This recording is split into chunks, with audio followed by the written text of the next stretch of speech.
Hi there. I thought that we would talk about depression again, but maybe just in a different kind of way than some of the thoughts that kind of come up for us. Um, Sometimes it's okay not knowing why we feel depressed. A lot of times I have clients who come in and sometimes it's just they wake up one morning feeling that way. There really and truly doesn't seem to be a trigger for it.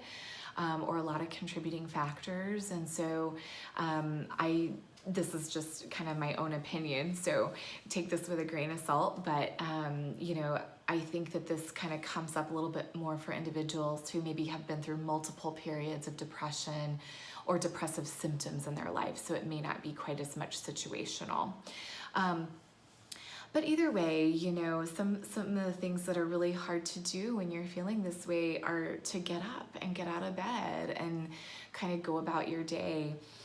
And so therefore, this makes some of those skills really difficult to do because you don't feel like it, and it genuinely feels like it would be so difficult to do, and all you have the energy to do is just kind of lie in bed. And so that's one of the things that I wanted to talk about in terms of skills. We talk a lot in counseling about we don't have to wait for the desire or the motivation or necessarily the energy to do certain things. Sometimes if we'll just kind of use whatever we have within us, or just almost like not even give ourselves a choice, we can do certain things that will at least make our day better than what it would have been had we stayed in bed.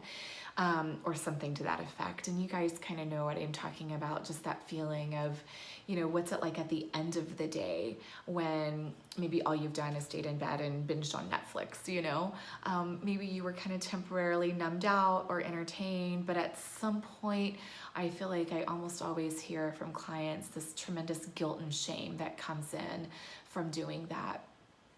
So I'm going to give you a lot of encouragement to do a few things. First and foremost, definitely take maybe 2 or 3 minutes max to really validate how you're feeling. I mean, I do think that that's important, just acknowledging, gosh, waking up feeling really crummy. This feels like it's not going to be a good day. I'm feeling like I don't want to get out of bed, something like that. Just kind of do some of your own self-validation of emotionally what you're feeling. And then do whatever needs to be done to get out of bed and physically make your bed, okay?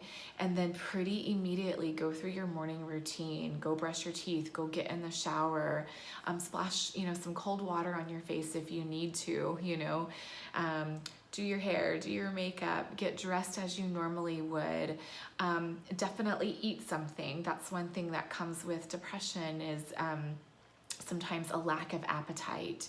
And so if you're noticing that, at least eat something. Our bodies need that for nourishment. Our brain needs that. It makes a difference.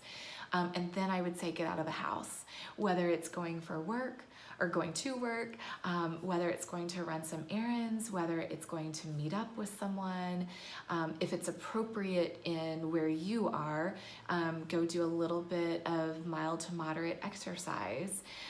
If that's not appropriate for where you are, then don't do that. That's just one option, okay? It might be getting out of the house and going to do some volunteer work. Sometimes whenever we can kind of externalize some of this and help someone else, it gets us out of our head a little bit, So doing some of these physical things when you don't feel like it, when you just kind of wake up feeling depressed, they can make your day not as bad, so to speak, as it would have been if you didn't. So that's what I'll say. None of this is necessarily a miracle cure, but I think it helps us get going with our life regardless of how we feel, living based on our valued goals. And I think it really reduces the guilt and shame that comes up whenever we don't do some of those things. All right, hope this is helpful for you guys.